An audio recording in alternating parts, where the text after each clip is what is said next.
putting yourself out there for the world to see. I mean, at this point, like I said earlier, the content that I have has been seen by billions of people, right?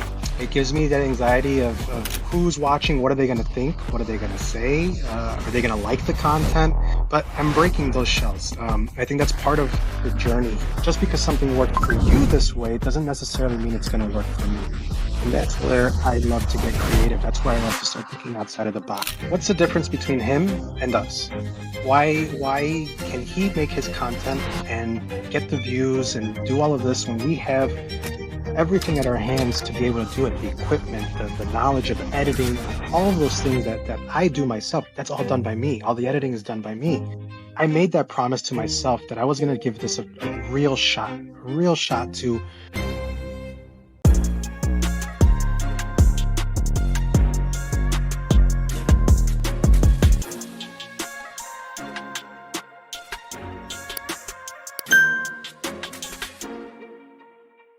first time recording a podcast, virtually. Welcome, guys, to another podcast with Shack in Progress. I have a good friend of mine, Fred. Fred, welcome. Could you just explain a little bit of who you are to the people that are listening? Sure. First, thanks for having me on. I know it's long overdue, bro, and it's definitely something that I've been wanting to do for a long time. Glad to finally be on here.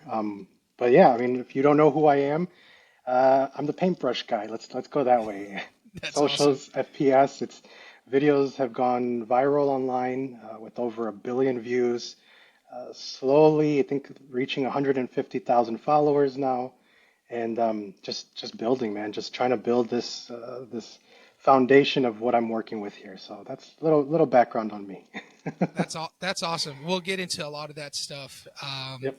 So thank you for taking the time. I know you just had to get your crews together and you're running Yeah. around. Yeah. So it's a bit of a journey to be on the podcast. I do my digging as much as possible, but you're a man of not a lot of things on social media. So luckily, you and I have a bit of a history for almost 2 years now, probably plus, that I can kind Yeah. of dive into. So this podcast is about entrepreneurs, creators like you, business owners in progress to where they want to be, right?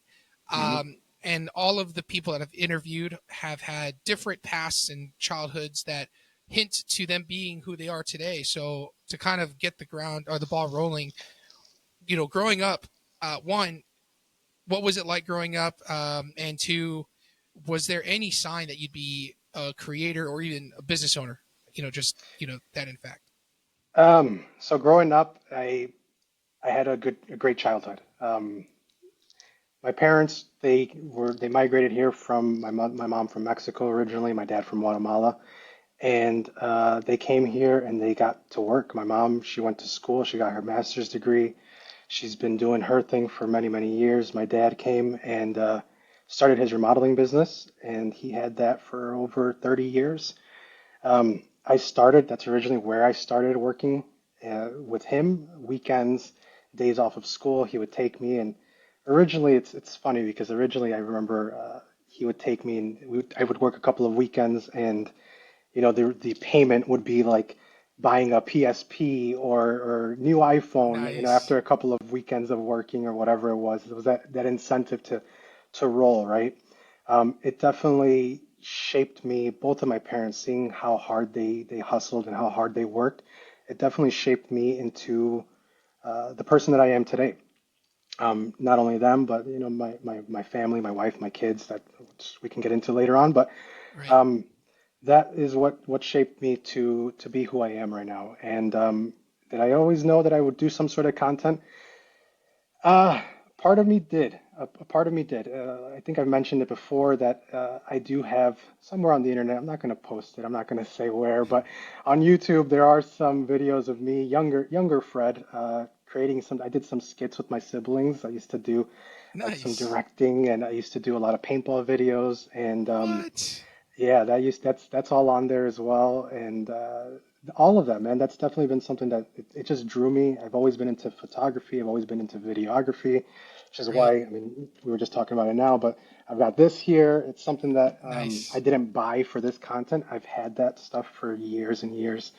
And it's just always been a part of me. It always has, and I'm glad to finally be back in a position where I'm actually able to use those skills that I've built throughout those years of nobody watching that content to finally being able to actually put it into works here now. So yeah, I think Yeah. a part of me did know that it was something that I've always wanted to do, and I'm glad that I'm able to do that now for millions of people. Yeah, yeah. I mean, there are a lot to kind of unpack there. I just kind of want to uh, progress to the point where you're at today. So, are Yeah. you first generation? You know, your family migrated, right? Yep. Yep. First generation. Yeah. That's yeah. From where? From where? So, like I said, my mom's from Mexico, my dad's from Guatemala, and I was born here, and I mean I was born here in Chicago, born and raised my entire life, and Wow. yeah, that's Okay. you know looking to go other places now. Just I'm tired of this cold weather that we get, man. But that's Right. another story. Yeah, yeah, of course. All right, so a lot of a lot of the entrepreneurs that I've met with or business owners that I've interviewed, a lot of them are first generation, Mhm, and the family either tried starting a business and it didn't really work out, or maybe they did do really well, but mhm, as we know, people that come from other countries are here to look for opportunity, right? yep, yep, And really, those families want to give their children a good opportunity and a good fair shake for their own life, right? So, your parents brought you to America. You've been in Chicago all your life. So, what about through school? Did you have any sense? Did you do any small businesses? Were you selling lemonade? Was there anything through school that you were School. trying? School and me never went well together. I'll put it there. It's nice and simple, man. I was that guy that was in class every day daydreaming about paintball or whatever else it is that I had on my mind. Games, Halo, playing Halo all the time. I mean, games Nice. Yes. were it was my thing back when I was younger. But school was never my thing. And I did some college, and then I had my daughters very young, and I had to stop doing college so I can start building something out of myself. Thankfully, my dad at the time was still had his remodeling business, so he gave me the opportunity to start working with him from there, Right. and I was able to watch him, you know, as me growing. And the reality is, man, I struggled for many years working with him. One, hard to work with family, but two, it's also I was young. I mean, I had my daughter, my oldest was born when I was 20 years old. Oh wow. Um, yeah, so it's I, I I like to tell people I'm grateful that I had that opportunity because I also know that many people don't have that same opportunity when they have their kids young. A lot of people, when they have their kids young, they struggle. Right. And thankfully, my wife and I, we were still together. We met in high school, and it's definitely something that plays a big role into who I am today as well, Right. and how I progress going forward, and how I progress to get to the point where I am right now. Yeah. But yeah, That can it wasn't my thing. definitely, yeah, yeah, yeah. One, having a child early, there's benefits, and obviously there's a little bit of struggle and challenge to it, right? Because you're still even Hmm. getting your own feet on the ground. But I guess when you were working with your dad remodeling business, what was it like having a father that had his own business, and what was that kind of dynamic like? Was he always working, or what was that like growing up? Always working, always working. And you know, for the longest time, I think I don't want to say resentment was the word because now as an adult, I see that what he was doing was for us, right? The Right. hustle of him working all of the hours. I mean, my dad was an entrepreneur himself, man. He started his remodeling business. At one point, he owned a laundromat, and at another point, he owned a Wow. restaurant. Yeah, Wow. so I mean, seeing my dad go through all of these things, bro, and now as an adult looking at it, and I understand that he was in the race, right? He was trying to provide the best that he could for his family, and I think growing up, I never really realized that he was around. My dad was around. Don't take it the wrong way, but he Right. was working a lot of the times. But you know, it gave him the opportunity. He drove me to school in the mornings. He um, took me to practices, or if he wasn't able to, then he would have usually some of my family members would work for him as well in the business, and they would Right. be able to pick me up from school or whatever it was. And same goes with my mom. Same thing. She was definitely the one running around for the most part with us to practices and games and things like that. But it was I see now as an adult that he was doing the best he could to provide us with everything. I mean, we grew up in a great neighborhood. I went to a great Catholic high school and Catholic grade school and college and all of that, and he was able to provide. I should say, they were able to provide for me and my siblings to give us the best. I mean, we had the nice clothes and the nice house and the nice cars, all things like that. So it kind of, I like to look at it also as like setting the foundation again of where I'd like to be in my life. And I try to do the same thing with my kids, and I try to give them the best that I can, or that we can, as me and my wife, the best that we can for our girls as well. So Right. that's yeah.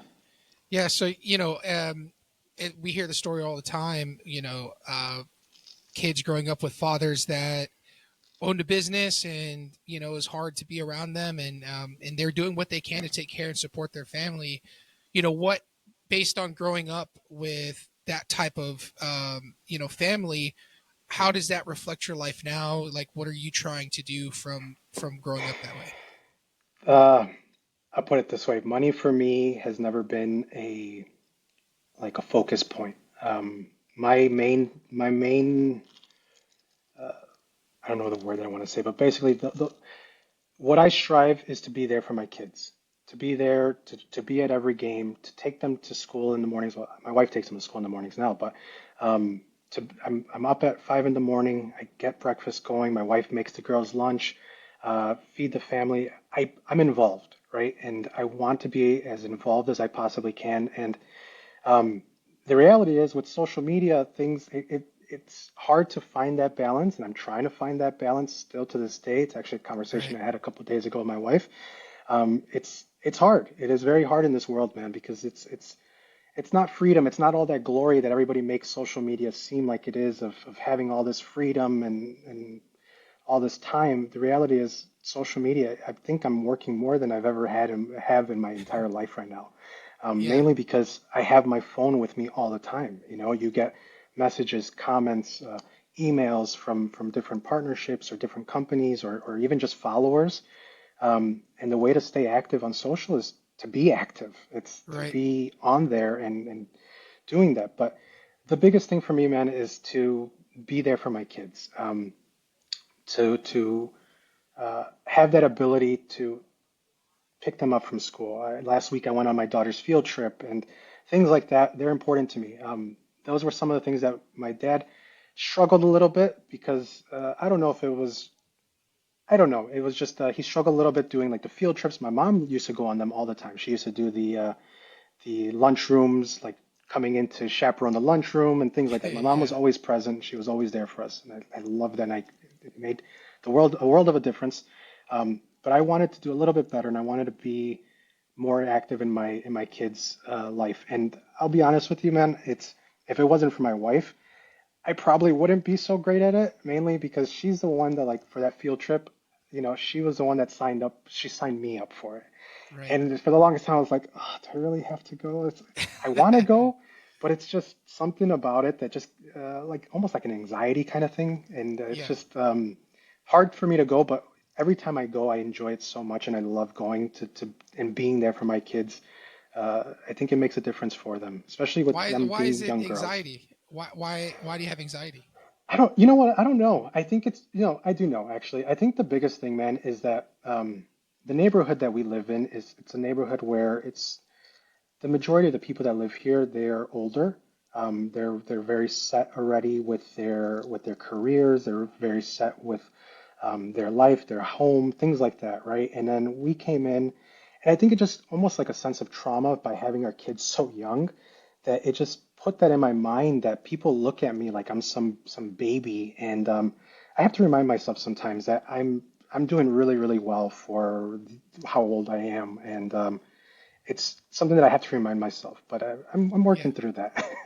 Hey, no, I appreciate the transparency. I mean, I was Yep. just curious, and yeah, I mean, we're in America, right? And Mhm. not only are you getting judged on social media for scraping paint off a paintbrush and people saying all they want to say, you're also getting, judgment from other peers. And so I think what I'm trying to get to is that you do feel anxiety in person, but I'm pretty sure even putting yourself on social media just flares the anxiety even more, right? You have no idea. You Like, have can you no idea. give me some insight to that on how you manage the anxiety and just thoughts that come through managing social media accounts like this? I think, I mean, that's part of the reason why my account has been faceless for so long. Just because it's the internet, man. The internet is a scary place. It's full of people that, some people can be really, really ruthless, and I think that's the biggest thing. It's just putting yourself out there for the world to see. I mean, at this point, like I said earlier, the content that I have has been seen by billions of people, right? So Right. the thought of that for me, it's kind of scary. It gives me that anxiety of who's watching, what are they going to think, what are they going to say, are they going to like the content? It's just so many things that play into that, and it is tough. It is a tough world to go through, but I'm breaking those shells. I think that's part of the journey here is to break through those like I said, those shells that I have, and I think starting the vlogs is a big one that will help me Mm, do that. And I think it's going to be a big one because just the fact of like bringing the camera with me and actually carrying it around and recording while nobody's actually there listening, it's a whole nother ball game, man. But it's definitely something right. that I have always, my entire life, I've always wanted to do. I mean, I used to do videos about myself, I would never post them, but I would just Right. record myself and kind of mess around like, hey guys, what's up, crew? We're gonna head to here, we're gonna do this. And Right. I think it's just something that it's gonna help me break through some of that stuff that I struggle with here. So vlogging is a way to start getting out of the box, even though you have a faceless account, but now you're going to start showing your face and you're combating that anxiety, which is huge, man. Like, good for you. And that's not easy to pick Yeah. up the camera. For me to pick up my camera and create a vlog, I know a few hundred people are going to watch it, right? For you, you're at a point where if you pick up the camera, you create a video, instantly you'll have just maybe a few thousand people just look at it Yeah. already. So I can get where you're coming from with that. So I wanted to show you something here. I have a picture. It's the only one that I could find of the early days, but I'm going to show you this picture here. So Let's I see it. have this picture of 2020 Fred, and you and I, we've talked about Disney. We've talked about Disney all the time, Yep. but I just like this picture a lot. I can see that you're pretty happy. You got the whole Yep. family. So tell me about this picture. It's 2020 COVID, and what's going on 2020 here? COVID, we were at the Grand Floridian in Disney World, which, we've discussed this a lot. It's part of the reason we connected so well over these years, man. It's Disney World for my family is our happy place. It's a place for us to Right, go, and when I'm there, I forget about work, I forget about everything else going on in life, and I'm there, right? I'm in the moment. It helps me be there.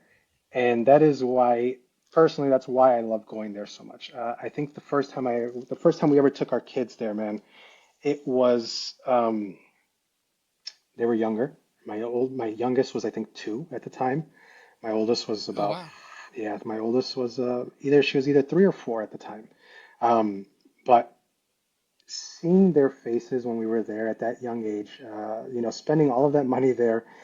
Originally, I remember thinking about it. I was like, are we really going to spend so much money? They're not even going to remember. They're not going to, any of it. But when we were there and, we did I remember we did like Cinderella's Royal Table and they saw the princesses. And there's videos I have and it's my core memories, right? Some of our core memories of being there and seeing their faces just light up when they saw these right, princesses because they were so young at the time and they were able to um, like they didn't know at that time that that was just a right. person playing the character in their minds. They were like, my youngest was like, Jasmine's there, and it's just it melted me from that moment on, man. And every year we try to get out there at least once a year. It is expensive, so we try to save up for it as best as we can, and if we can go, we do, but if we can't, we can't. But it's definitely that's why we go there so much. That is definitely one of the reasons why we go there. Yeah, I mean, all through the other posts, it's you guys at Disney, and I know that sometimes going to Disney is a little bit more selfish, like, oh, yeah, I want to go too, but Yeah, I love that your reflection on it was remembering how your kids, saw Jasmine, and their eyes light up. I know yeah. you want to go and you love Disney yourself, but I do. it. I do. I love the rides, man. I'm not gonna lie. I used to love like we have Six Flags here in Gurnee, Illinois. I think that's where it's at. I used to love roller coasters. I think because we've gone to Disney so much, now it's like I love the Haunted Mansion. I love the Pirates of the Caribbean, things like that. It's the Yes, slower rides, the darker rides. Those are the same. fun ones for me. Yeah, Roller coasters, not so much. My kids are getting to the point where they love going on them now, but right. um, I'll still go on. I still go on, but it's not my favorite anymore. Right. Yeah, no, that's great. And I think this kind of falls into your creativity side of things. Like I know you love Disney for Disney, Mhm, but you have these social media accounts. I know that painting is also a business that you own, right? But mhm. you Yep. also are being creative. You're literally painting walls, and you're very to down to the detail. You love to golf, and Mhm. golfing isn't like this alpha male sport that you do where it requires all the muscles and hoorah, right? Yep. It's Yep. a bit of finesse to it, right? So as I continue kind of talking with you, even through meeting you and knowing you for so long, you tend to be on the creative side, and I can see now you're finally getting a chance to monetize this side of you, right? Yeah. You're able to start to make money from the years of being creative. So tell me, what were some of the challenges of knowing that you're a creative person, not being able to monetize or make money from that creative side? How was that feeling for so long? Uh, it was I think the hard part with that is just it's like you said, right? You create and it happens to me even to this day, man. I mean, there's videos I posted this week that I spend all this time doing and my mind just it's always working and it's always thinking of like what's next? How can I do what's the next piece of content or if I'm going to go golf, the reality is I go golfing to recenter myself. Um, Golfing is another place for me that I'm not a great golfer. I think I barely broke 100 a couple weeks back. I've been golfing for about 2 years now, but I broke 100 this recently. And for me, it's more about just quieting the mind for a little bit, being able to be in the moment right then and there, not on my phone, not with anything else. Obviously, if my kids need me, I'm out of there. It's happened before. I'm out on the golf course and they call and I have to go. But um, that's why I golf. It's a place where I can just kind of shut down for a couple of hours and not worry about anything and just be in that moment there. Coming back to your question though, with the content, it's definitely it's nice to be able to have that ability to create something and actually bring an income from that. Right. I remember when I first started creating this content, right? I was going some of the paint colors that I do are colors that I've done for clients. Some of them are just paint gallons. I mean, got so many gallons sitting here at the house and at the office that it's just I started using those, but after a while I ran out of colors and I started having to go buy the stuff myself. And I think we talked about it before, but having to spend all that money every month, I remember at one point my wife was like, "Hey, how long are you gonna keep buying paint for?" Because at that time there was no income coming in. Right. And I told her, I said, "You know what? I want to try this out for I think it was a couple of months. Maybe it was like 3 months or 6 months, something like that." I said, Yeah. "I want to try this out for 6 months." At the end of the day, it was business side expense, tax write-off kind of thing. So it was like, okay, it works. It is what it is. But it was still money coming out of my own pockets, and it is still money coming out of my own pockets. Right. But out of my own pocket. But it it was difficult because buying all of that equipment, buying all of the paint, buying whatever it is that I needed to do, it is a little bit taxing on my personal side as well. And I remember my wife saying like, okay, well, try it out and see how it goes. And if it doesn't work, hey, we're gonna have to slow down. Like you can't keep buying. I think, dude, I think at one point I was spending like over $300 a month on stuff, right? So it's like it adds up pretty quick. Right, right.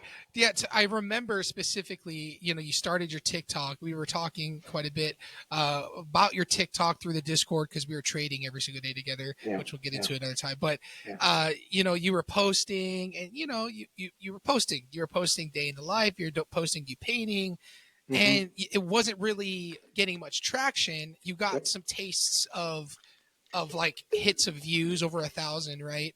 yep. But what was the sole driver to not stop? Because there's so many times, and I'm guilty of it, of just giving up on something, right? And Yeah. just not wanting to post anymore. Why did you not stop? Um, I think I made a promise to myself when I started my content. And I don't remember if you and I had talked about it, but I think I had my siblings over. I have a younger brother and a younger sister.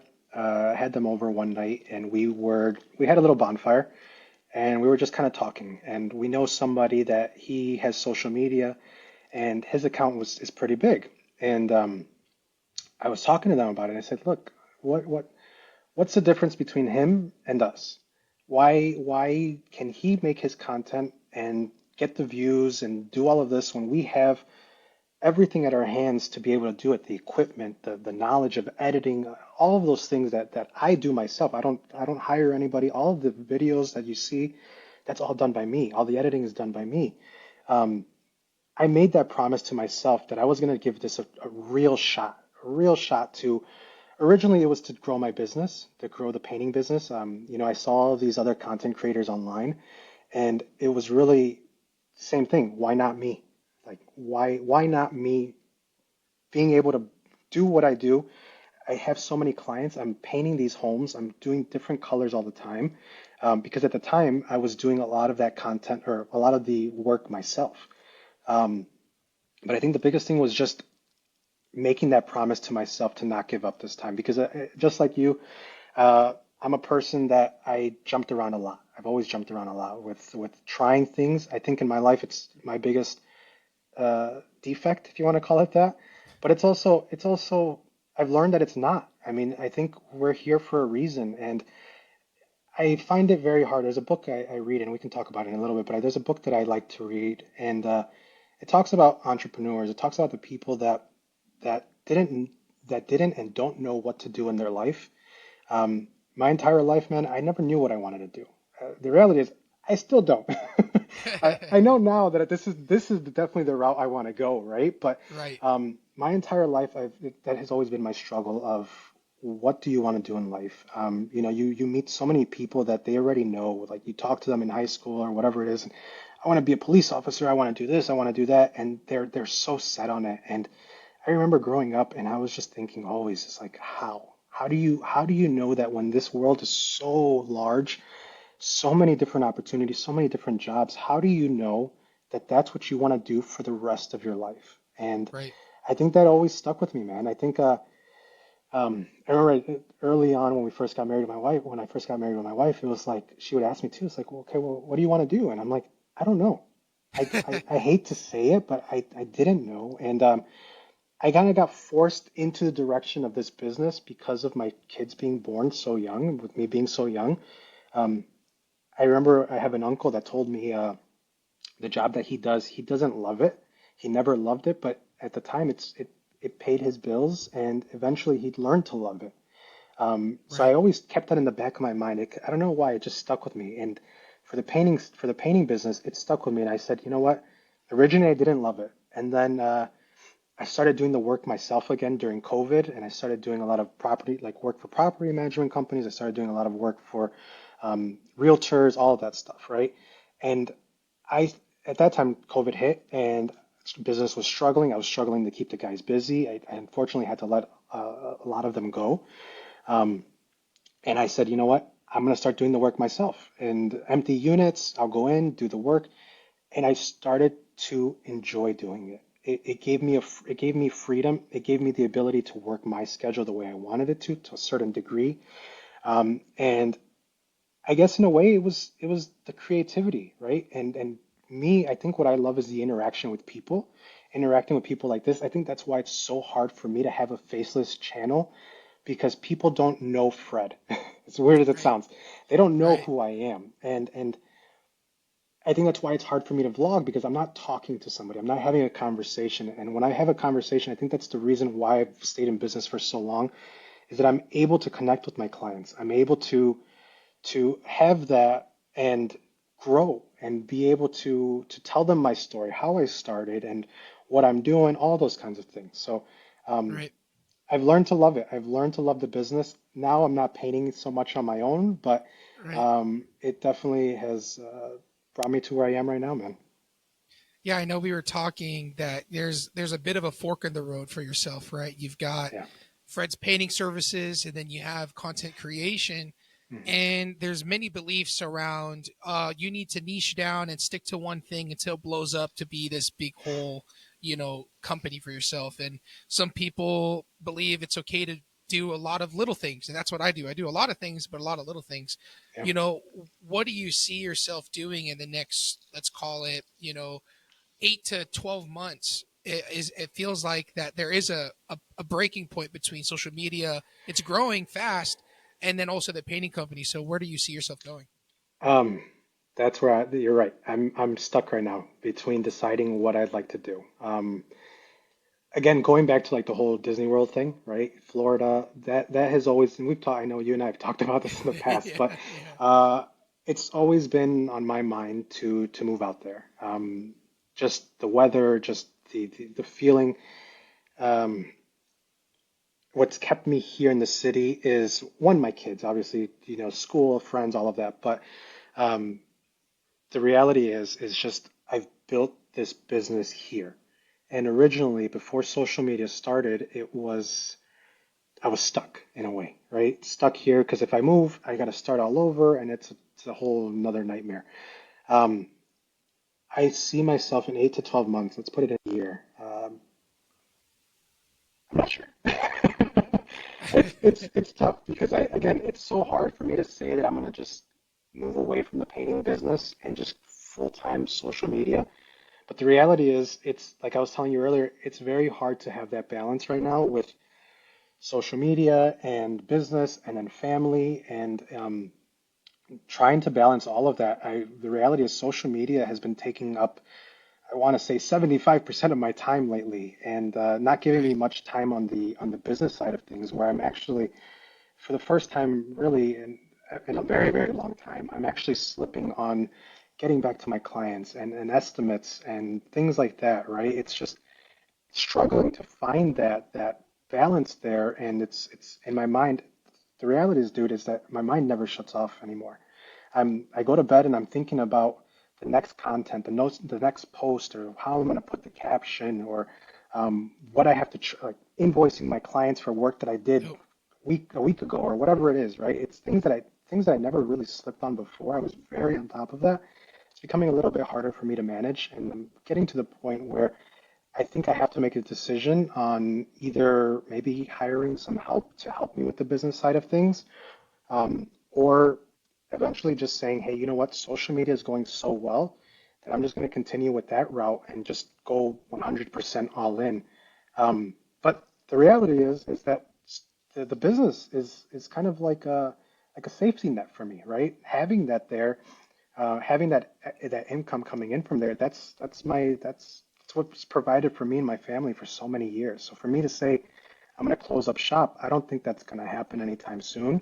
I have right. other ideas in mind that I would love to do and kind of continue to do that. But I am at a point right now where I don't know. It comes back to the whole thing, man. It's like I don't know how to decide.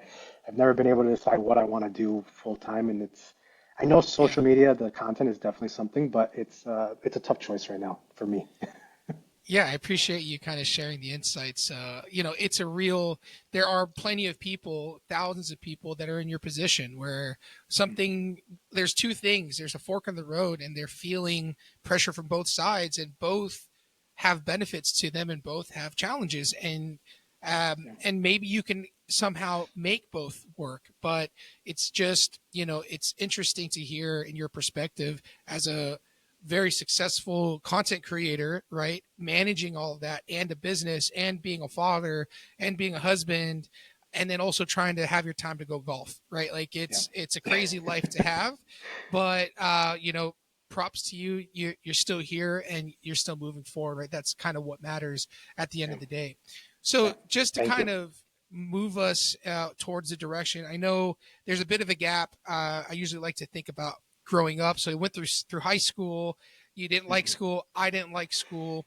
You get to you did you have a chance to get to college, or was college I kind did. of like a I you did? did. I went to college for almost a year and a half, and then it was I dropped out, had my kids, and I was trying to balance kids, college, work, all of that too. Right. And I just couldn't, man. My brain, for whatever reason, it just doesn't grasp school. I can't sit there and listen, and I just couldn't do it. Don't get me wrong, like I had decent grades growing up. I wasn't, I mean, failed a couple classes throughout the time, but um, but the reality is, like, I had decent grades. It was just that it just wasn't for me. It wasn't for me. And the reality is, even so, as my kids got older, I signed back up for college because, again, trying to find who I am, trying to find out what I wanted to do. I said there was a point where actually I think you and I talked about it before, but I was an EMT for a while, and the idea was to get into to be either a paramedic or get into the fire department. I also took the Chicago Police Department test, and I was going back to school so that I can get my degree, so I Yeah. can become a police officer. And then the police office, the CPD here is not the best job to have at the moment in Chicago. So I Oh no. quickly decided that that wasn't the direction I wanted to go, and that's when I started looking into becoming a paramedic and becoming firefighter. Did I went through all of that. I was an EMT for quite some time, and I did not like it, man. It was long, long hours. The pay was bad. I didn't get to see my family. I would leave at like 4 in the morning, and I wouldn't get back till 9 o'clock at night. It was just a nightmare sometimes, man. Right. Um, so yeah, that's. Yeah. I did I Yeah. did I did go to college again though, and this was me older, and I still couldn't do it. It did not work for me. It did not work for me at all. And that's when I decided to go all in again with the painting business. Because actually, kind of to give you a little background on all of that, right? Reason I went back to college too was because at one point me and my dad got into a little bit of an argument with work. I wasn't the best employee for him. Let's put it that way, okay? It's hard to work with your dad or your Of course. Of your course. family, right? I wasn't the best Right. employee, and I was young, and I was trying to raise my kids, and I wanted to be there for them, so it was hard for me to do all of that. And my dad with work was a little bit more strict. He's always been a little bit more strict, which I'm thankful for, but could have been a little bit less strict. But it is what it is. Yeah. Um, he, I remember we got into a little bit of an argument, and he actually ended up firing me. Oh no. Yeah, and this is when I had my daughter already, and we got into it, and he's like, just go. I just find something else. We can't work together. I was taking a lot of the money from like not me taking it, but like it was income that he was paying me that he just didn't see the return on the investment. Let's call it, okay. Right. Um, So for some time, I was doing Uber. I remember I bought a brand new car. This was young me, not really knowing what I was doing and not knowing the right way of doing things. Bought a brand new car, and I told my wife, I'm going to Uber all day, and I'm going to make all this money. And that quickly turned into this isn't working. So after a while, I sat down with my dad again. I remember we went to breakfast, and we had a conversation. I told him, look, I don't want to work for you anymore. I want to start my own thing, and that'll give me some time. I said I'll keep working together, and thankfully, being a dad, right, he's like, let's do it, and he was able to help me with any paint work that he had. He would send it my way, and I would go out, do the estimates, meet with the clients, get jobs going. So that really is what helped me start the business. He Right. helped me start up the LLC, put me in contact with the accountant, all of that. But that's where I got to, man. So all of that, Wow. college school wasn't for me. Going through my dad's business, got fired from my dad's business. That's awesome. EMT, all of it, man. I've been all over. I've been all over. I there's some similarities for me to you as far as like not being able to narrow down and hunker in on something, and Mhm. but I think that without realizing it, that's your strong suit. Is maybe maybe you don't feel like you know what you want to do right now, and maybe social media is what you want to do at the moment. I still feel the same way. It's like, is this my calling? Is this where Yeah. I want to be? Is this what I am I called to do this? Throwing that all aside, you respect yourself enough to just not give up on how you feel, right? And Yeah. it's sad, but unfortunately, there are people who just say, you know what, I don't like what I'm doing. I don't like what I'm doing for work or whatever, and I'm just gonna submit myself to this thing called life, and wait till I'm old and gray and Yeah. just and pass, right? So you've still strived, like you tested all these things, and yeah, sure, you could have, the truth is you could have been a great EMT person, right? You could have been a great police officer. You definitely have police vibes. You could be great at anything you want.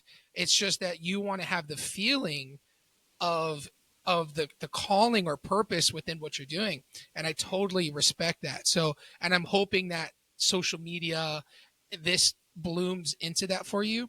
It's great that you have the following and it's growing, but I also love the fact that you're still transparent with, is this really it? I don't know yet, right? And at Am the I end of the gonna day, yeah. Yeah, am I gonna be 50 years old cleaning a paintbrush? I don't think so. I don't think so. Yeah, and You know? just a little bit into that. You don't like feeling trapped. Yes. You don't like feeling held down. And that's why I have an office here within a office that I'm renting. I work for nobody. Yeah. The moment I start to feel like I'm being owned or working for someone You shut is the down? moment I start want to shut. Yes. So Yes. tell me a little bit about that for you. Like, what is that feeling like, and how do you manage that if you start feeling it? Uh, oh, I feel it. I do feel that. And it's thankfully I'll tell you this. My relationship side of things, I don't feel that. I don't feel trapped. I don't like my Of wife and I course. have a great relationship where she gives me that freedom and I'm able to do what I do and we have a great connection with that. Now, business side of things, I think that was the biggest thing, the biggest issue working with my dad is that and me and him have that. Maybe it's just that whole thing of having control over everything. I love to take control of my projects, which is why I love doing what I do.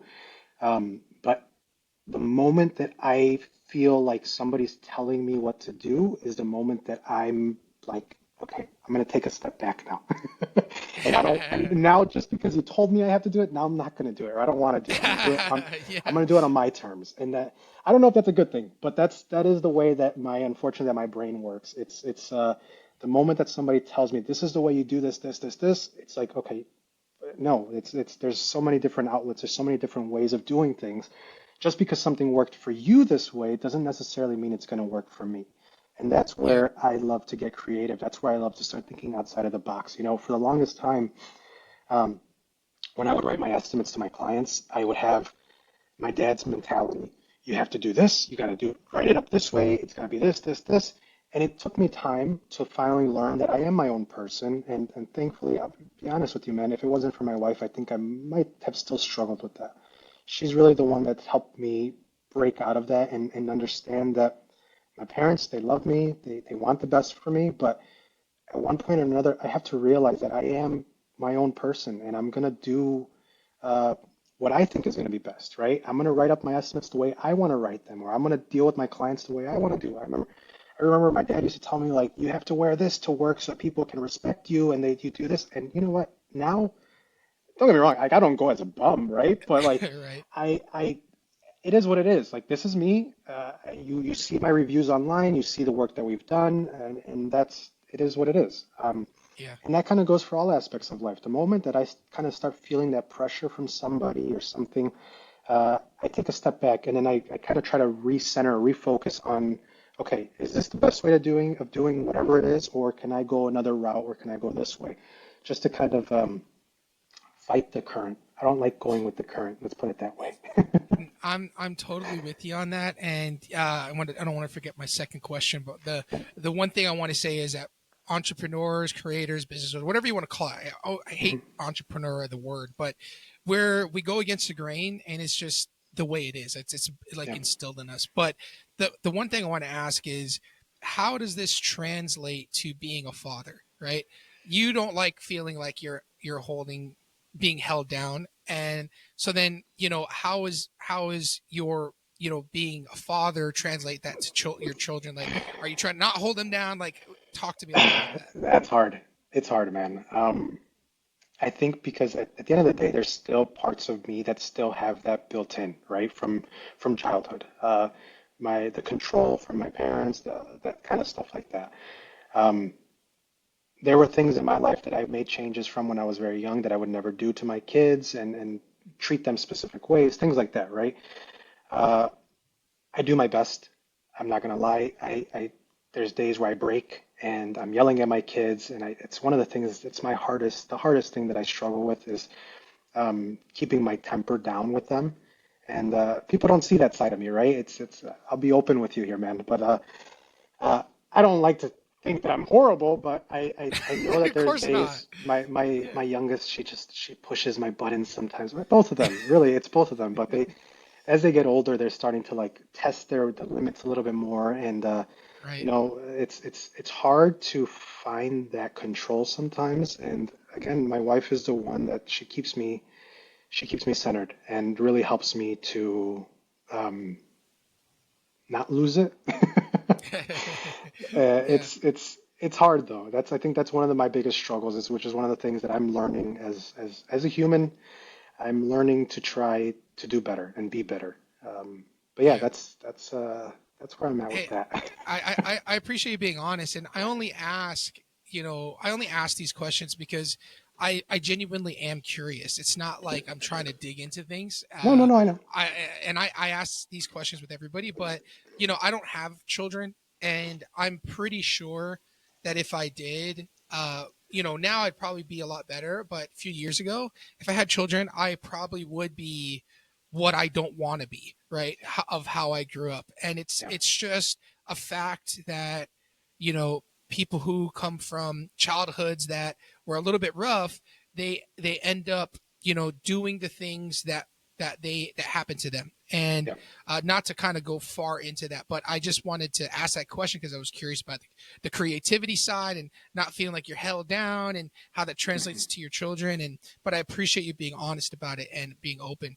And it's not easy, right? Like No. you're a leader, a father, a husband, and you have people relying on you to give them work, and then you have the millions and billions of people looking at you on social media, well, looking at your hands on social media right now, right? Yeah. And you're dealing with all of these stresses. So, what do you do? Like, is there anything outside of golf that you rely on? I know you've talked about God and all that, but what do you do to kind of manage all of it? I have friends like yourself. That is it. And well, I should say first is exactly like you said, God. Um, I know that we've talked about this, but it's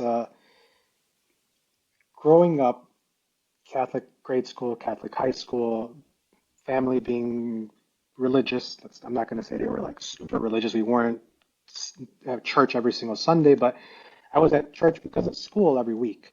Um, when I, after I left high school, I lost my relationship with God.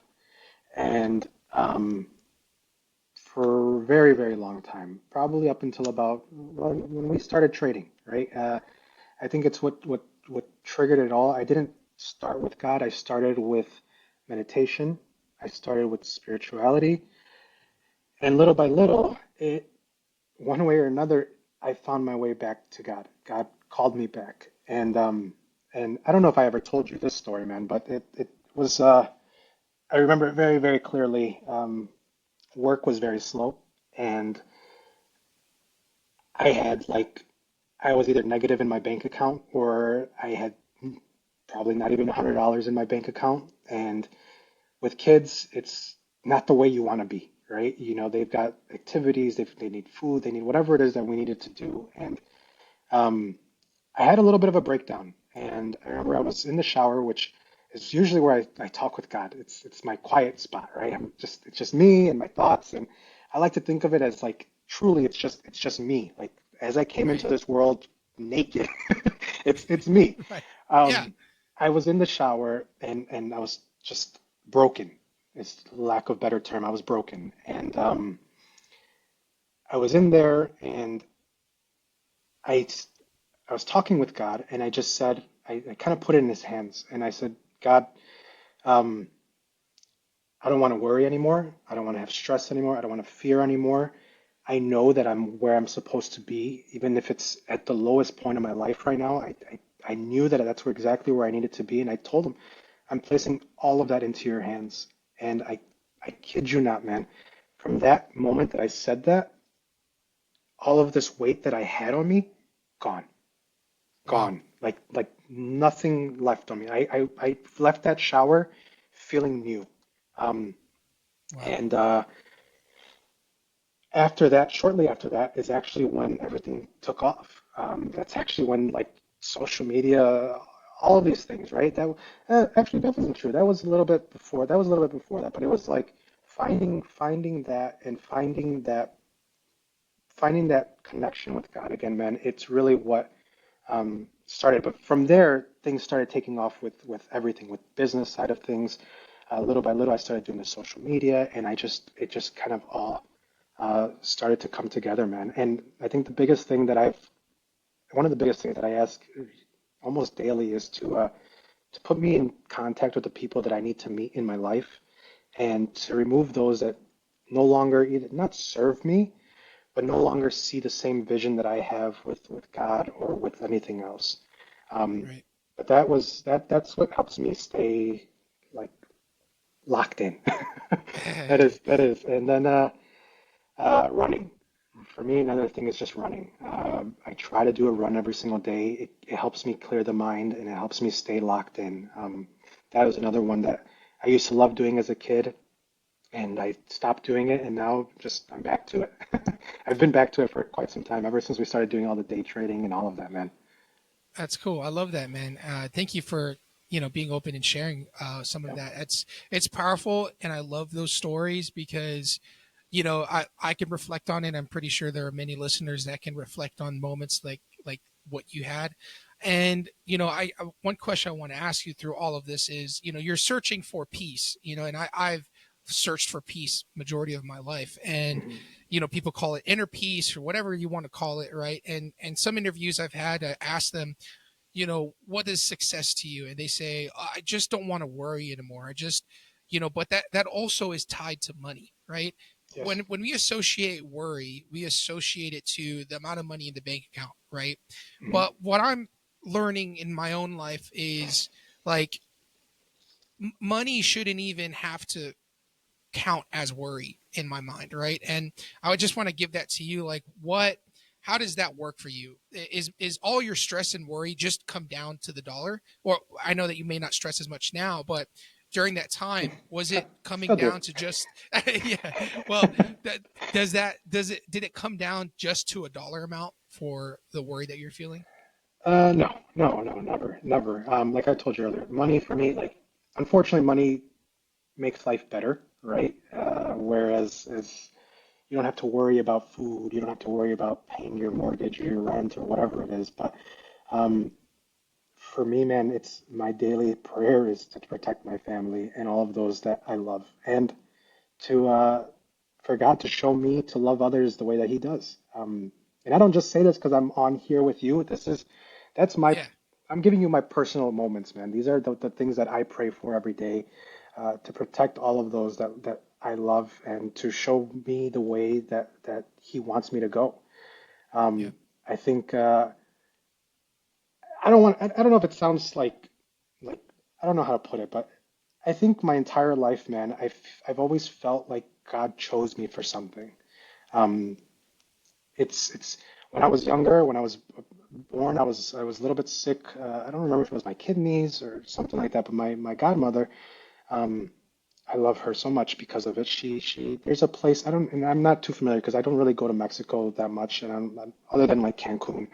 Unfortunately, I don't. But when I was younger, my godmother, from my understanding, she took me as a baby. There's a place where you crawl up through like the streets, and you go and supposedly you bring the person that's sick or whatever it is, and you pray, and God helps you, and they take care of you. Um, I think something from that, man, I think the amount of times that I've almost died in my life, things, accidents and whatever else it is, I think for whatever reason, God has some purpose for me in this life. And I've always felt that. I've always felt that I've had some sort of guardian angels just watching over me at all times. And I think it helps me settle. It helps me settle down and really just know again that I am exactly where I need to be. Like right now, doing this podcast with you, it's exactly where I'm supposed to be. God put us in this moment. God put us together for a reason, man. Right. We've talked about this so many times, but it's definitely Yeah. having that foundation, having somebody like yourself to be able to lean on, not only for when times are tough, because times still get tough for me, no matter like even with the social media stuff, stress from posting or whatever else it is that I've got going on. Um, Having that foundation of yourself, my cousins, things like that, it really helps me remember. And then really, it's having that relationship with God now. It helps me out a lot. That's a great, a great answer to how what is peace, and how do you associate this with money. You've mentioned multiple times, people, family, support, and you never mentioned a big mansion, a big house, and Lamborghinis, right? It's Disney trips and making sure that your family The memories, is well, yeah, the the memories, right, that you memories. can create, right? That's all I'm And gonna leave my kids with, man. I mean, I hope I leave them with a little bit of a fortune or money or some something so they cash can be money, comfortable. But right? the reality is, once we're gone, once we're no longer on this earth, it's just the memories that we've created throughout our entire life. The amount of people's lives that I've touched, and vice versa, like you and me. It's that memory of that friendship that we've created already, and the connections that I've made with like my even my clients, man. I've a lot of them they text me and hey, how's things going? Hope you're doing well. Hope your family's doing well. It's just I don't sell myself as just trying to like sell my business, right? I'm Right. coming into your home as a friend, really, and treating their home like I would treat mine or like I would treat my best friend's house. Um, but yeah, I think that is the biggest thing is having that support system there to help you out when you don't feel your best. And I'm so grateful that I do.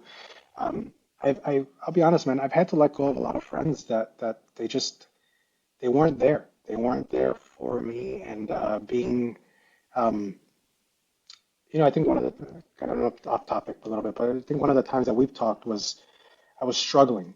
I was struggling again with who I am, right? And I think you told me the issue is that, or the reason I was struggling is because I always feel and I've always felt that I'm always available for everybody. I'm always the hype man, right? I'm always the one that gets everybody going, and it's like, come on, let's get this business going, and let's do this. And the days that I feel beat, right, and I feel tapped out, drained, whatever it is that you want to call it, um, those are the days where I feel alone.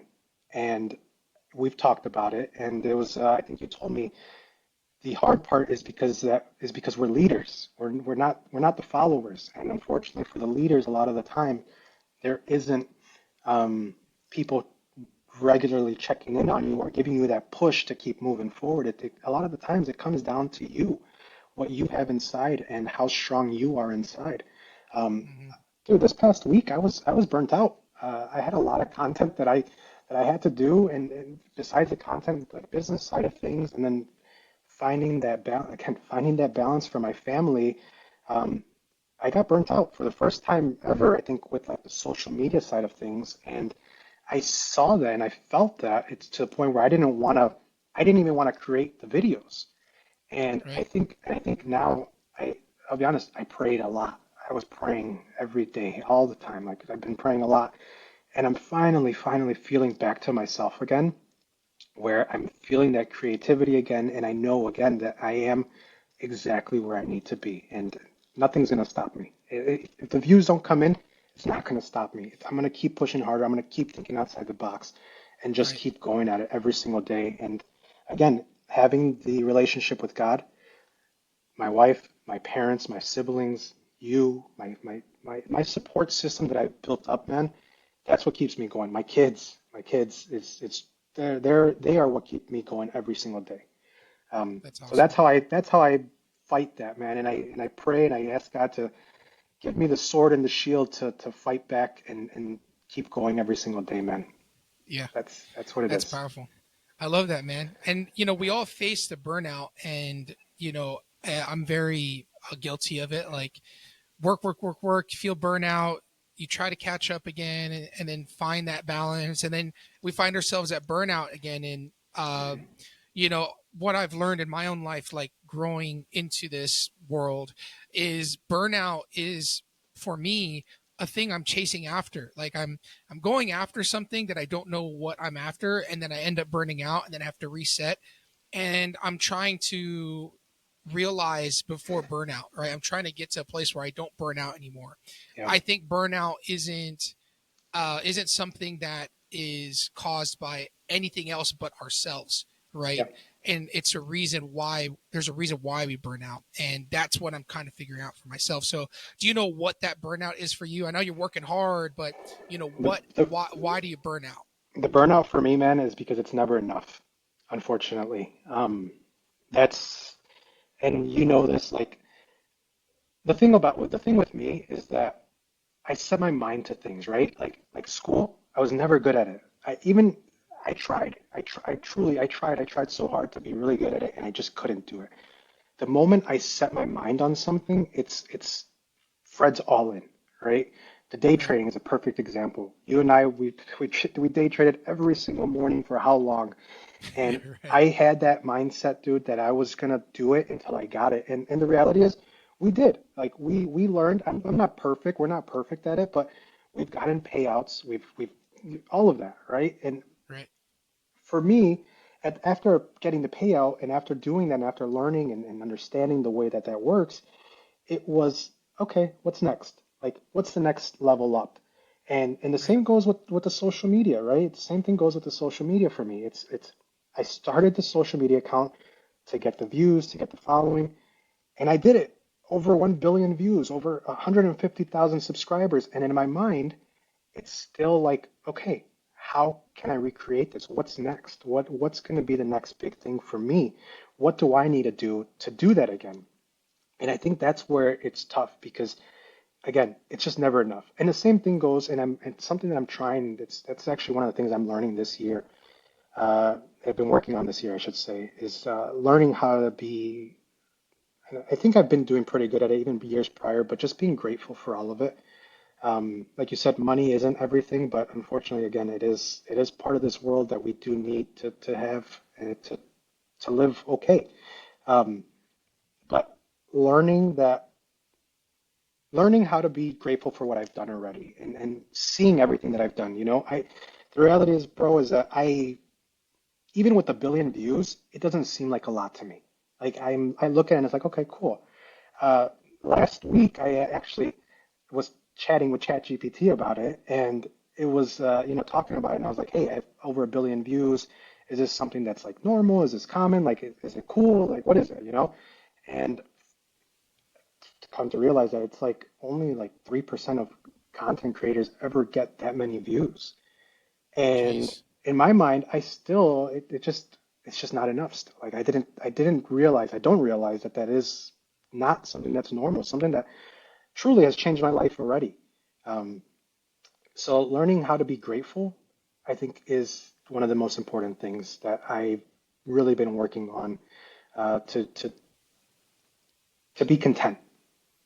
yeah, yeah, and um, to kind of go into that because I've met a lot of entrepreneurs and have been around of high what is it called, high caliber people that just work really hard and they grow things, and I always Hmm. end up trying to figure out what is the goal? Like, why do you do what you do to work so hard to get to achieve more? And what I've learned is, you know, some people work out of fear, and then some people work out of hope and inspiration, Yeah. right? And, you know, whether people like it or not, fear is extremely powerful and can drive us to do extraordinary things. And, you know, what you're saying is not easy, right? It's a struggle. It's finding contentment, finding peace. Like, dude, 3% of the content creators with 1 billion views, like, it's hard because I get it. It's like you're looking for a, you know, a pat on the back, not from maybe someone else, but for yourself. Hmm. And it's hard to give yourself that pat on the back because you feel like you need to do more, right? Yep. And you feel like you need to earn that pat on the back from yourself, you know, the kudos. And that's a never ending chase. And I'm still struggling with that. Like, Yep. I'm learning to just give myself a pat on the back for some things. And you know, I appreciate kind of being transparent about that. But does that kind of ring a bell with you? Yeah. No, yeah, it does. And again, it's just trying to understand that we're human, and we're every day we just gotta keep showing up. And um, I guess you're right, though. I think the biggest thing is not having like some sort of end goal. What is the goal, right? For me, I think I'm sure I think we have it on the Discord still, but it's definitely my why, right? For me, it's my why. It's for my kids, for my wife to be able to provide for them, for my sister, my brother. You know, we've talked about it. My sister has MS. Thankfully, she's doing really, really well. My brother's doing really, really well with he has a furniture restoration business that he's got going now. My sister's in school, and all of these things. That's my why. You know, my parents are getting older. I want to be able to help them financially or whatever it is. My in-laws are getting older. I want to do the same thing for them. I want to leave them in a comfortable position, or I want to have them in a comfortable position where they don't have to worry about anything. Um, I think the biggest thing for me too, man, is to kind of go into a little bit is that my entire life I've always wanted to leave some sort of legacy. Uh, like I wanted people to remember who I am, right? It's just something that I've always wanted to have, and maybe it's selfish or whatever it is, but it's just something that I guess and I'm sure if you see my post, it's something that I think about often, man, is that this world is so vast. The galaxy, I look at the stars. I do a lot of bonfires, and I sit out there and I just stare at the stars, stare at the stars, I stare at the moon, and I just can't help but like how tiny, tiny we are in this huge, huge world. And it's um it's it's hard to I lost my train of thought right now, sorry, but it's hard You're to good. it's hard to again be content with it when I want to grow with this, and I want to have this legacy left. I want to out of this tiny little speck in the earth. I'm a little ant on this huge, huge world, right? Right. I've always wanted to leave some sort of legacy for me, for my kids, for maybe one day my grandchildren or my grandchildren's grandchildren, and things like that.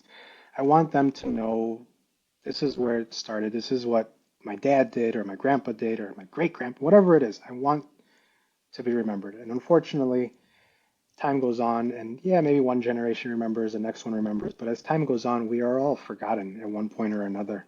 And I think Right. that's one of my biggest fears is to just kind of be forgotten as time goes on. Um, I try to fight Wow. it. I try to fight that, but it's definitely something that's always been on my mind. Yeah. Hey, listen, that right there. You know, we can talk about billions of views on social media and Disney and Vivi and Yeah. NFTs all day long, but what really comes down to it is what you just said. Like, that's a real statement. Like, to know that this generation, maybe the next, you'll be remembered, but after that, we're all forgotten, and that's a fact. You know, and Yeah.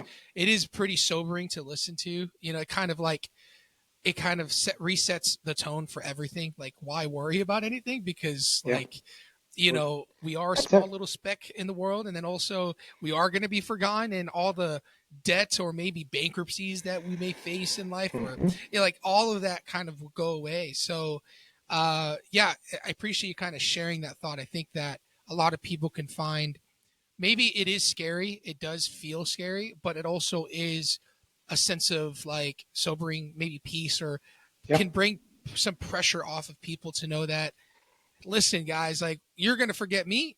We're all going to be forgotten one day. We're just on this big spinning ball in space, right? And we're all just living here day by day, and it kind of gives us some perspective. So in respect to your time, I'm going to start landing us here. I have some questions for you. Yeah. Yeah. So we're going to go through the big questions and then a rapid fire round Sounds to end good. it off here. So uh, Fred, first big question is, if you have one, what is your biggest regret? My biggest regret. I don't. I don't think I have anything, man. If I can be Not honest. buying Bitcoin at 9,000? Well, yeah. Yeah. Just um, no, and again, I think it comes back to what I was saying earlier that I'm exactly where I'm supposed to be. Every decision that I've made my entire life, every situation that I've been put in through my entire life has landed me to be right here, right now.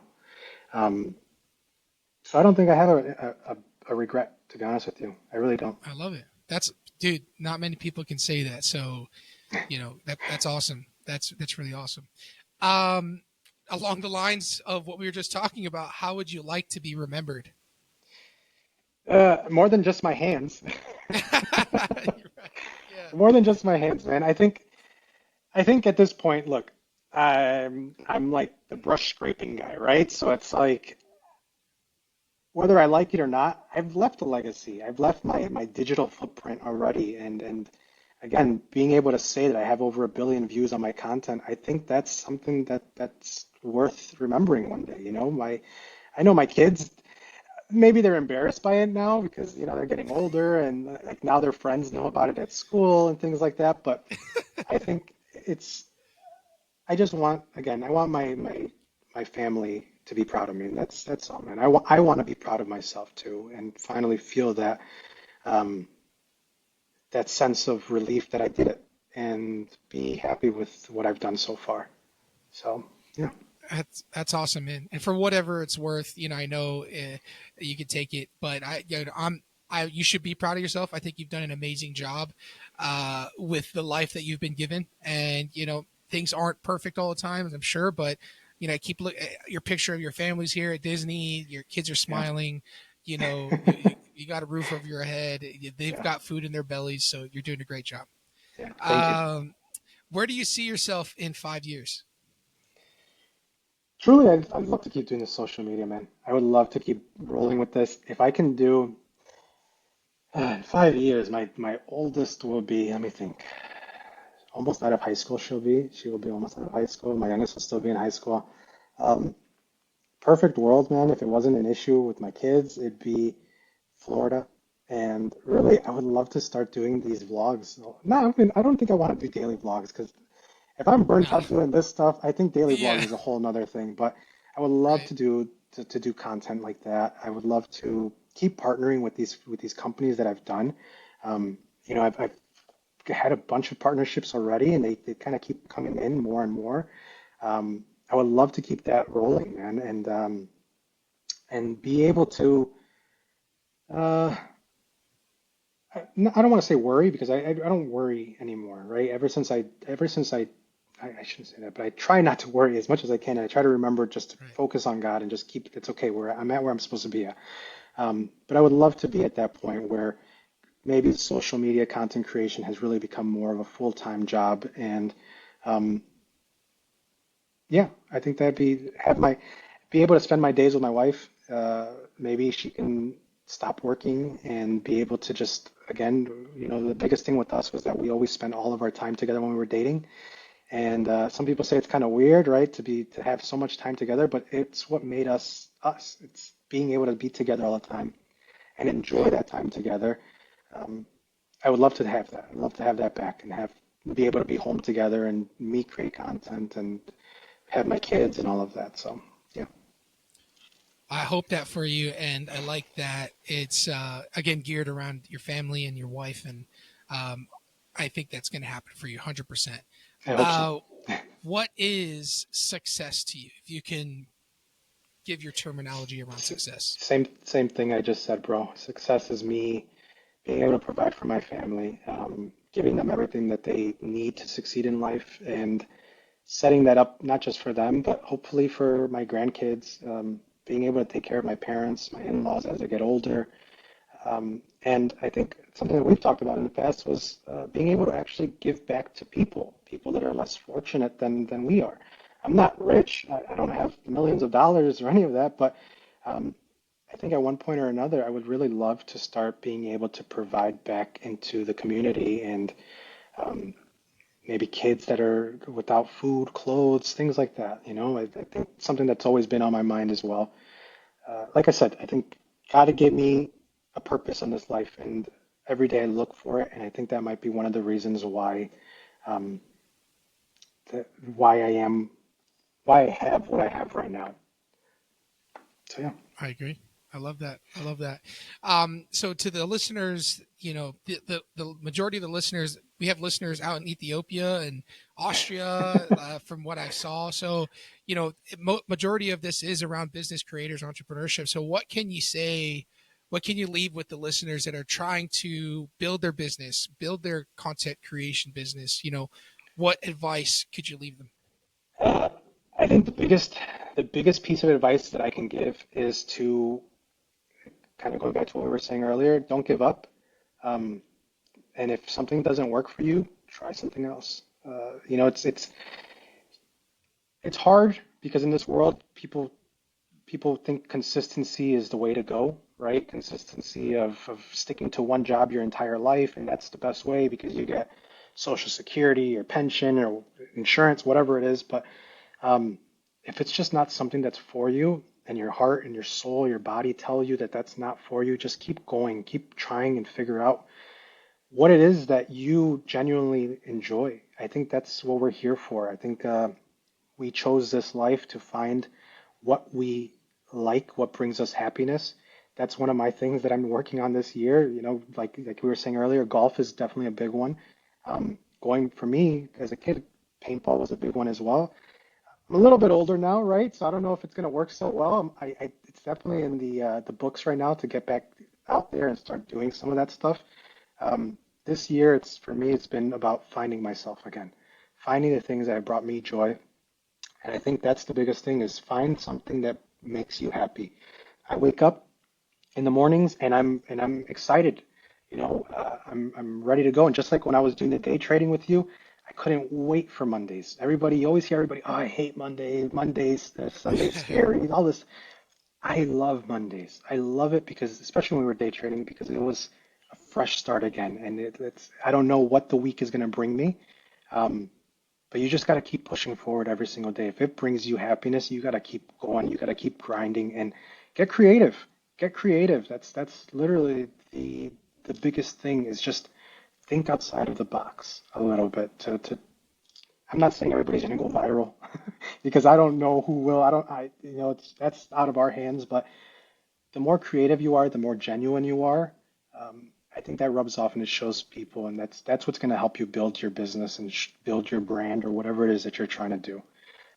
Just keep pushing forward every day, like we said, day by day. And I'm also a very big fan of Theo Vaughn of his "Nothing Changes If Nothing Changes," which I have it written on a board here in my little gym that I have at home, which is the truth. That's If awesome. you keep waking up and you keep doing the exact same days or exact same things every single day, nothing's going to change until you actually do the work and you change. So I'm a huge fan That's the of that. truth.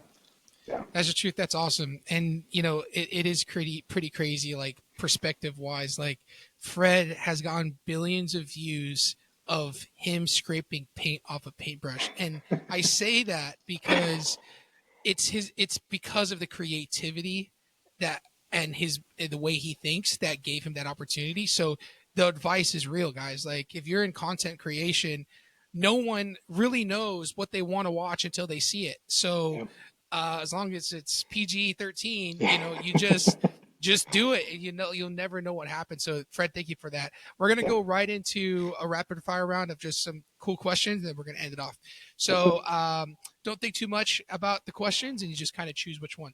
Are you a pizza or spaghetti guy? Pizza. Okay, nice. Coke or Pepsi? Water, but if I had to choose, I'd go with Coke.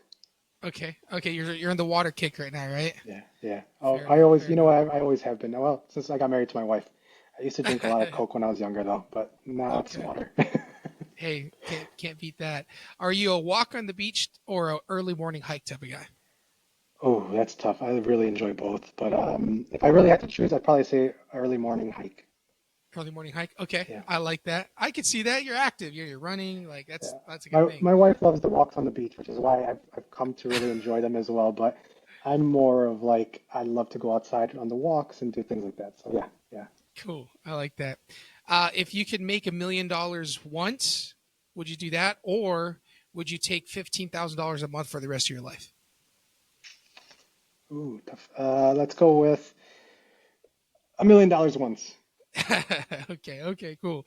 And what? Why did you come up with that answer? Because I don't know how long I'm here for, man. I don't know. If it could be $15,000, you said every month, or you said every month, Yep. right? Every month for the rest of your life. I don't know. We don't know how long that can be. And at least if I have $1 million up front, it can be invested the right way into whatever it is or put aside for my kids' future. Great answer. That's a unique answer from most. So that's cool. I love that. Are you a football, basketball, or a UFC fan? I don't really do sports. Hey, hey. I don't really watch sports. I mean, I grew up watching them. I grew up playing I played pretty much everything, baseball, football, basketball. I did it all growing up, but watching it, I couldn't ever really sit down to watch it. If I had to pick, it would definitely be baseball, though. Baseball was always my sport growing up. It was probably one of my callings that I had that I never followed through with. But yeah, baseball would be the one. Cool. Hey, fair enough. Fair enough. Are you? This one I don't know which the answer. Oh, actually, I do know the answer. Stocks or crypto? Crypto. Let's go with crypto. Yeah, yeah, big yeah. Stocks. He's a crypto guy, and we didn't get into VV, but well, that's another. Hopefully, Yeah, we could talk about VV in the future in a good light. But right now, for we'll just sure. leave that where it's at. Let's leave it there. Um, Lamborghini or Ferrari? Lamborghini. Lamborghini guy. Crypto usually goes with Lamborghinis, and then stocks go with Ferrari. So that makes perfect sense. That's interesting. And last question would be: if you could have any superpower in the world, what would it be? Oh, um, hmm. I don't know. Superpower in the world that I would have, that I'd love.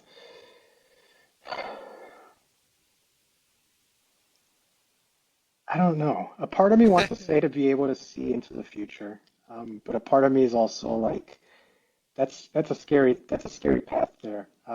Maybe I think too much into it sometimes, but um, you know what? Let's just go with I want to fly because it gives me freedom to go anywhere I want at any time anytime I wanted to. That's cool. And that the last 20 seconds gives you a picture of like how you think and like how you manage like things like this is perfect. It's like, oh, do you want to think about the future? Actually, that's a dark road to go down, which I totally agree. So, I don't want to know. I don't want to know all of it, man. I think that's the fun in life is not knowing how things end up. So if you do that, right. dark path in my mind. Yeah. Agreed. Agreed. Well, Fred, is there anything that you'd like to leave with the audience before we close it out for this time? You know what? I actually had something that I wrote out for the audience and for my kids. It's actually in my notes, man. So give me a second. I hope if I close this, it's because I'm on the phone here. I hope it doesn't close me out. Um, You should let be me good. let me see if I can see these notes really quick, okay? Can you still see me? We can't see you, but we can hear you. Okay, so I'm gonna have to. You just have to hear it. Okay, I hope that's Yeah, yeah. cool. Sorry about that, but I wrote this No, out you're good. for everybody, I guess. I titled it Legacy. I spent a lot of years waiting for life to change until I realized I was the one who had to change. Legacy isn't what you leave behind when you're gone. It's how you show up while you're here. The hard days, the quiet sacrifices, the choice to keep going when nobody claps. That's where the real story gets written. For my kids and for anyone listening, don't wait on the world to become what you want. Become it yourself. I'll leave you with Yo, yo, that. that's awesome, A little glimpse dude. into the mind of Fred. No, man, I can that hits hard. That hits hard for me. I'm sure other listeners too. I hope Powerful so, and stuff. I hope my I did it mainly for my kids, man. But I hope it resonates with a lot of people. And again, I know we're gonna head off, so I appreciate you having me on here, man. It's always fun to talk together. I know even outside of the podcast, this is the kind of the conversations that you and I have. So it's like it's Yeah. so natural for me to talk with you like this. I love it, Yeah. and I'm Same. happy to come back on another day as time goes on too. Dude, thank you. Thank you for that last little bit. That was really special. And to all the listeners, you can find him on Instagram. Your actual Instagram handle is Fred's Painting FPS, Service. right? No, it's Oh, actually Fred's Fred's Paint Paint. Service. Yeah, Fred's Painting Services. But I think if you look up FPS, it should pop up on there as well. Okay. Verified blue check mark on there, and then all of the other social media as well. Okay. Awesome. Well, Fred, thank you. I appreciate you. And we'll definitely do this in the future again. Yeah, yeah, appreciate it. Thank Thank you you. very much, man. I'm going to hit stop here.